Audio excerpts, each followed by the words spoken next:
Muchas gracias, señor concejal delegado de Cultura, ilustres autores. Pues nos encontramos en un marco que yo diría incomparable de la ciudad, potente, rica y patrimonial, como es Jerez y este convento de Santo Domingo, lo que es el antiguo refectorio, que creo que es el escenario ideal para presentar un libro de estas características, un libro que, como bien dice el señor concejal, hecho por tres estudiosos de la historia, de la epigrafía, de la filología, del humanismo en suma, como son Antonio, Eugenio y Francisco, con este libro Inscripciones latinas de Jerez de la Frontera, epigrafía y contexto, un libro que es producto editorial del Servicio de Publicaciones, sello editorial UCA, pero también que se realiza en coedición con la Diputación de Cádiz. Un libro que ya se presentó meses atrás en Cádiz, pero pensamos que el contexto de la feria del libro de Jerez podría ser también una buena oportunidad, como estamos ahora pues desarrollando, para también presentar en la sociedad jerezana este libro, que creo que es un título que no debería de perderse por su trabajo y por sus logros. Porque en definitiva, y voy a ser muy sucinto porque sin duda los autores tienen mucho más que decir, pero es un trabajo donde tiene como base más de 100 inscripciones latinas del periodo romano y medieval, halladas pues en un buen número de yacimientos en el área de lo que es la zona de la campiña jerezana, principalmente hasta Regia, algunas excavaciones en el propio casco urbano de Jerez y también en Gibalbí, aunque en realidad el libro surge de una interpretación, de un arranque que se localiza principalmente en la Biblioteca Municipal de Jerez y el posterior rastreo de un viejo catálogo de inscripciones epigráficas jerezanas realizadas en su momento por 3 alumnos de la Universidad Central en 1892. Y es un texto y un trabajo que, además de sus aportaciones, es un trabajo, digamos, una monografía, digamos que es interdisciplinar, porque es un texto, un estudio que aparentemente de arranque es de carácter epigráfico, pero también es un trabajo de contexto, podríamos decir así, porque nos proporciona una información útil, dinámica e interesante de la periferia, en donde se esculpieron también estas hermosas piezas de nuestra documentación histórica y literaria. Y además también este estudio combinado, este estudio colegiado, este estudio estricto y bien documentado, refuerza, entre otras hipótesis, la fuerte vinculación que desde la sociedad y la economía del ámbito agrícola y de expansión de la zona tuvo con otras áreas importantes de la provincia de Cádiz, como fue el enclave de Gadir Fenicio y posterior Gadir Romano, y que se completa, a mi parecer, con lo que sería una rúbrica o una aportación documental con imágenes y mapas muy cuidadas, muy pulcras, sobre la localización de los yacimientos donde se encontraron estos epígrafes, que es el objeto de estudio del libro. No me queda más que de nuevo reiterar la felicitación que en su momento hice en la presentación de Cádiz, rubricar esa felicitación, porque nos encontramos ante un buen libro, porque nos encontramos ante un buen trabajo de estos 3 autores que desde lo que sería pues la Universidad de Cádiz, desde lo que serían otras instituciones importantes de Jerez, como el Centro de Estudios Históricos Jerezanos y la Real Academia de San Dionisio, hacen lo que sería una parte importante e imprescindible de la historia, de nuestra historia, que es la historia de todos. Muchas gracias. Chena ha comentado, y que, bueno, del que hemos hablado en otras ocasiones, pero que hoy me he traído, por si algunos tienen interés en verlo, este manuscrito, porque no llegó a editarse nunca, obra en el despacho de Ramón Clavijo, en la Biblioteca Municipal. Nosotros ya sabíamos de su existencia, algunos compañeros lo habían visto, lo habían comentado, se escribió algún artículo en la revista Historia de Jerez, y sobre él empezamos a trabajar, ya que eran 3 personas dos bien conocidas y de gran peso en Jerez. Formáronla, es decir, esta colección de inscripciones, formáronla don Miguel Muñoz Espinosa, al que conocemos, un clérigo. Era el editor de la revista religiosa, tuvo una presencia en el ambiente religioso y cultural de Jerez importantísimo. ¿Quién no conoce en Jerez a don Agustín Muñoz, el gran archivero, de los grandes archiveros que ha tenido Jerez? Todos recordamos su libro de las calles de Jerez, imprescindible, ¿no?, para nuestra historia. Y el más desconocido, sin que sepamos muy bien de quién se trata, es Ramón de Cala, pero claro, no Ramón de Cala Varea, el gran y honradísimo socialista, y sino Ramón de Cala López, del que sabemos que era alumno de la Universidad Central. Ni siquiera tenemos noticia de que fuera familia de don Ramón de Cala, pero lo cierto es que su obra, junto con la de estos dos próceres de la cultura de Jerez, es importantísima. Los años también lo ponen aquí, es decir, ellos la realizan entre 1890 y 1895, cuando dirigen al ayuntamiento una carta que se conserva de entrega. Es decir, entregan al ayuntamiento, y tenemos la carta del secretario de la recepción, esta obra, que intentaba recopilar todas las inscripciones jerezanas desde época romana hasta época cristiana. Por tanto, tenemos inscripciones en latín, inscripciones en árabe, inscripciones en español. Ahí están todas las inscripciones de las iglesias, etcétera, etcétera. Lo que nos interesaba a nosotros, que eran las inscripciones romanas, era un grupo, un corpus de unas 20. Nosotros lo que hacemos es ampliarla hasta el día de hoy, y los conocimientos que hoy tenemos, y llegamos a 100 y pico. Muy curioso, me detengo en dos cosas bastante simples. El prólogo es simpaticísimo porque ellos lo hacen los tres y lo firman los tres. Empiezan desde Heródoto, desde el padre de la historia, y dicen lo importante que es las inscripciones, es decir, que nadie duda del valor de las inscripciones, porque ya Heródoto, efectivamente, la historia de Heródoto, la historia del padre de la historia, incluye inscripciones como certificación de lo que es el estudio histórico, ¿no? Algo que corrobora la veracidad de la historia. Y así comienzan ellos, y empiezan a nombrar una serie de autores, llegan hasta Champollion, el propio Champollion, ¿no? Estamos relativamente cerca de todo este descubrimiento. Dale un momentito hacia atrás, Eugenio. Siempre nos llamó la atención el hecho de que en la primera hoja se cite una obra de la historia de Denia, del padre Chabás, al que conocemos efectivamente. ¿Por qué? Porque no tenemos una explicación clara. Fijaos, recojamos todos estos preciosos documentos de entre el polvo del olvido y expongámoslos a la vista de todos a fin de que den su luz. Del padre Chabás en la historia de Denia. En ese momento ahí puede que tenga alguna relación el hecho de que era un jerezano el que estaba en el arzobispado en ese momento. Dale hacia adelante, bueno. Y tenéis ese subrayado es suyo, todo es original, ¿no? Fijaos que se cita a Apón, a Ortiz de Zúñiga en los Anales de Sevilla, ¿verdad? Se llega a la enciclopedia de Mellado, que es una especie, es como las enciclopedias nuestras de principios de siglo, ¿verdad? Estas que lo incluían todo, pues es la obra de entonces. Allí tenéis a Champollion, paso bien. Y efectivamente el 2 de junio, ya te digo que se amplió posteriormente, pero ahí tenéis la firma de los tres, con sus advertencias.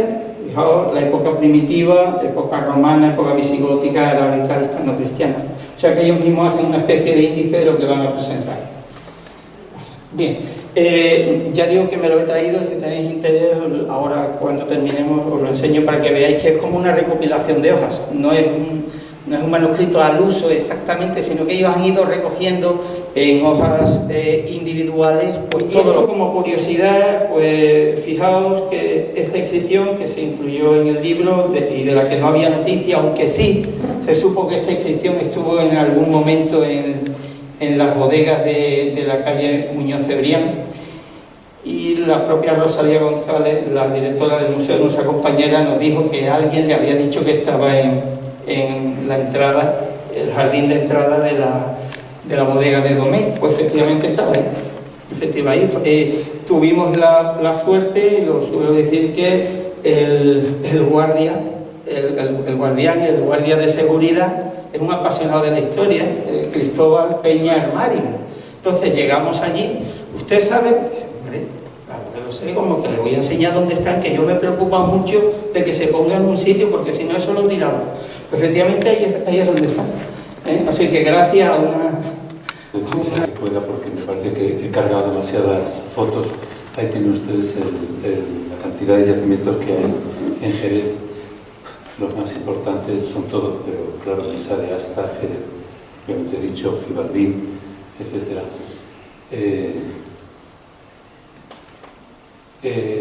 Además de los autores inmediatos de los que habla Juan Antonio, tenemos demasiados investigadores importantísimos, españoles y europeos interesados por la geografía de Jerez, de manera que nos da un poquito de miedo, y mucho respeto, mejor dicho, más que miedo. Agradecer también al museo toda la facilidad que nos ha dado, la cantidad de fotografías bien de mucha calidad que nos ha ofrecido y todas las facilidades del mundo. Voy a ir muy deprisa. En mi presentación yo quería hablar de todas estas cosas, pero no sé si me va a dar tiempo. De las prerromanas, porque las hay, no solamente latinas, sino también de prerromanas, no solamente hablar de esta región un poquito, del nacimiento o la discusión que hay sobre si Jerez es romano o no, Gibardín como tantísimo, que ofrece todo tipo de inscripciones, la de Sagrada Fantasía, que ya hemos conocido desde el siglo XVIII, y muchos más yacimientos de los dibujos de la inscripción que se conservaba frente a la iglesia de San Marcos, de lo cual no sabemos nosotros nada, no sabemos descifrar este lenguaje, aunque hemos consultado, por ejemplo, a Zamora, que es especialista en neopúnico, nos ha dicho que efectivamente la escritura parece neopúnica. La única cosa que podemos nosotros aportar es que no sabemos si no se tratará a lo mejor de inscripciones bilingües, que después de todo a lo que se reduzca el texto púnico sea a venerar a Venus Augusta. No sé, yo casi diría, jugando siempre a caballo perdedor frente a Cádiz, que se alió con los romanos mucho mejor y bueno, tomó partido no por César, sino por Pompeyo y los hijos de Pompeyo, y eso le costó muy caro. Tan caro que Julio César restableció una colonia en Asta. Establecer una colonia no es una gracia que le hace a Asta, sino al revés, es una imposición de ciudadanía traída de fuera y expropiación de los nativos y sustitución de unos por otros y posiblemente aniquilación de la mayor parte de la población, sencillamente porque habían sido partidarios del hijo de Pompeyo, de Sesto. Bueno, entonces crea una nueva aristocracia que son los bedios, entre otros.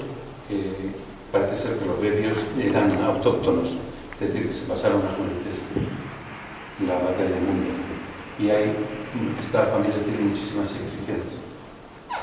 Esta, por ejemplo, está en el Museo de las Cortes de Cádiz. Es este Petrucidio, que tiene muchas inscripciones no solamente en Asta, sino también en sitios que son pompeyanos. Bueno, sigamos adelante. Es complicado. Bueno, de las excavaciones de Esteve, pues claro, tenemos muchísimas noticias, dibujos de pequeñas impresiones. No todas las hemos visto físicamente, pero bueno, ¿por qué nosotros nos fijamos en estas cosas, no? Porque las piedras hablan, ¿no? Esa salocuntum, que casi todas las facetas de la pequeña historia de una zona están metidas aquí en la epigrafía, porque una cosa es la historia, y otra cosa es esta pequeña historia de memoria a personas en concreto que en su pequeño elogio a lo mejor cuentan toda su vida o dan a entender muchas cosas sobre la vida del difunto, su familia, la esperanza de vida, la cantidad de niños que se ven en las inscripciones, la edad temprana de la muerte de los niños en aquella época. Algunos son niños abandonados.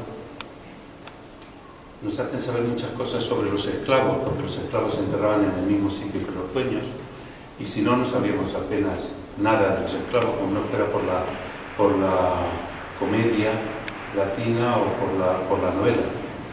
Y luego muchísimas cosas de religión que nos han hecho pensar muchas cosas, porque aquí se da una religión sincrética, es decir, una religión romana, pero que realmente está ocultando una religión autóctona que es la fenicio-púnica, inscripciones dedicadas a los emperadores, por ejemplo a Trajano, y alguna dedicada a una sacerdotisa también de ella. Otros yacimientos son tal como la Cartuja de Jerez, ¿no? Que tiene una inscripción graciosísima, muy impropia de una cartuja, en la que se dice más o menos: aprovecha y ve todo lo rápido que puedas, y quien puede que lo haga, y que no que se la mentira. Y es la allí de Cartuja, y esta otra en el castillo de Gigonza, bien bonita, hay varias allí. Bueno, en general tenéis que pensar que las inscripciones antiguas son inscripciones vitalistas, pero claro, luego pasamos a otras épocas que habéis estudiado vosotros muy especialmente, que son las visigodas, y me gustaría que dijerais algo. Alguna hemos recogido también que dudamos incluso de su autenticidad. En total son 110 inscripciones las que tenemos, pero llevamos medio año y ya han aparecido, creo que son otras 3 o 4. Así que por lo menos hemos establecido las primeras piedras para seguir adelante. En cada uno de los yacimientos hemos analizado también datos relacionados con las inscripciones, es decir, características, ya sean edilicias, honoríficas, sacras, y además aducimos incluso a ellas pues, fuentes historiográficas, geoeconómicas, epigráficas, etc. Hemos intentado por todos los medios allegar un sentimiento de humanidad a estos restos de piedra, metal o artesanía. Incluso nos ha aportado una connivencia especial con nuestros ancestros, ya que eran hombres y mujeres cuyos nombres e industrias han pervivido hasta hoy, como inertes restos de unas personas que sintieron, trabajaron, temieron, creyeron y amaron como nosotros. Gentes que vivieron en estos felices campos jerezanos, pasearon por ellos y vieron esta misma luz, hace 2000 años. En los epígrafes latinos analizamos los distintos yacimientos, por ejemplo, dos decenas de mapas topográficos que nos dan todo datos, todo el cúmulo de datos. Es una suerte que Jerez tenga en su área de la campiña no solamente varias entidades urbanas, tenía varias entidades urbanas, algunas de ellas incluso muy importantes, sino gran variedad de yacimientos menores ligados a poblamientos agrícolas que respondían a una economía de producción orientada al comercio exportador. En consonancia con esta cantidad arqueológica y esta calidad arqueológica está nuestra rica epigráfica. De hecho, en que en el medio urbano encontremos mucha epigrafía honorífica, honoraria, que está asociada a actividad humana, hace que en el medio rural nos encontremos pues, epigrafía principalmente funeraria, que ha comentado Antonio, asociada por ejemplo a esclavos y señores, y también evidentemente otros epígrafes asociados a materiales de construcción. En Jerez, por ejemplo, que también encontramos inscripciones, tenemos 2 prerromanas, 3 religiosas, 3 edilicias, 13 funerarias, una judeocristiana y otra paleocristiana. En Gibalbín nos encontramos con una municipal, otra jurídica, 2 diplomas militares y 6 epitafios. En Dehesa de la Fantasía, ya casi en la provincia de Málaga, una votiva, 2 honoríficas. En Gigonza, al menos 2 o 3 funerarias, 2 o 3 funerarias. Y en Bolaños, 4 funerarias y otras tantas honoríficas. Bolaños, en la zona, en el camino que unía Jerez con Puerto Real, el antiguo camino de Puerto Real. Estas conexiones arqueológicas nos dan las claves para la comprensión no solo de la alta o baja densidad de la ocupación del territorio, sino los nexos económicos que hemos comentado, que vislumbran una sucesión de restos que orillan las vías de comunicación terrestres, marítimas, ribereñas, fluviales, etc. Para ello, no hemos podido obviar un apartado de epigrafía comercial e industrial con un análisis de una veintena de inscripciones en ánforas, ladrillos, etc. En el caso, por ejemplo, de Jerez, estamos seguros de que el actual, y no queremos empezar a discutir sobre la antigüedad de Jerez, que no lo vamos a hacer, el actual solar de Jerez no era un páramo poblado únicamente en época musulmana, sino que la naturaleza del poblamiento prerromano o romano, a ciencia cierta no lo conocemos. Pero no hay duda de que en Jerez hubo población. ¿Qué tipo de población? Pues no lo sabemos. Es posible que la génesis de la posterior alquería, ciudad de Charish, Andalucía, la Charí, Andalucía, origen de nuestra ciudad, se halle en alguna de estas entidades rurales romanas o prerromanas. Pero no solo eso. Si bien el núcleo urbano puede sugerir cierto debate arqueológico, la comarca de Jerez ha adquirido el derecho propio a ser considerada lugar preeminente de la arqueología española, y en especial de la etapa romana. Porque ¿cuántos municipios españoles conocen que tengan 3 topónimos urbanos latinos, como son Asta Regia, Cedis o Saeco Victis?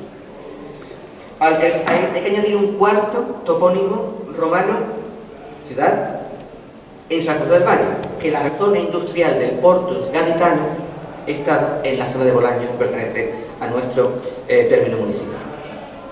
¿Cuántos municipios en España tienen notables yacimientos arqueológicos como son Mesas de Asta, Gibaldín, Deza de Fantasía, Gigonza, Bolaños? ¿En cuántos tuvieron personajes de la importancia de los balbos, los helios, antecedentes, antepasados, nada menos que de Adriano, del emperador Adriano, los Cornelio Pusio, que fueron aristócratas en Roma y aquí, o los omnipresentes Begueos? Sin duda, Jerez era uno de estos fértiles lugares de la Ribera del Guadalete en los que una élite provincial controlaba todo el proceso transformador y comercial. Como poco, en Jerez se hicieron importantes villas asociadas a pequeños embarcaderos, una actividad industrial relacionada con la alfarería, con canteras de arcilla y barreros. Pues nuestro sustrato está formado principalmente por estas margas impermeables que favorecen la formación de bolsas de agua de fácil acceso. Estas propiedades son el origen de las alquerías después árabes, pero que tienen nombres latinos, por lo cual nos indica el origen latino. Las grandes familias hispano-romanas que ocuparon la campiña jerezana en el siglo I a.C., algunas son itálicas, pero otras son de raigambre púnica. Por poner algunos ejemplos, los Emilios, los Anios, los Antonios, Bebios, Casios, Clodios, Cornelios, Fabios, Junios, Licinios, Valerios, adscritos a las tribus Sergia y Galeria, que están asociadas a la municipalización augusta o cesariana, es igual, la misma etapa, de la época de Augusto. Es decir, si autores sencillamente, bueno, hemos comentado que ahí se nos nota. Yo creo que en una de las páginas del libro aparece que somos amigos, ¿verdad? Y aquí en la fotografía también aparece esta amistad que nos ha hecho unirnos aún más en el trabajo de este libro y que realmente hace que el trabajo del libro no solamente sea bello, bonito por el resultado, sino también por lo que nos ha unido los tres en estos más o menos 3 años de trabajo que hemos dedicado a esta investigación. Muchas gracias y que disfruten del libro.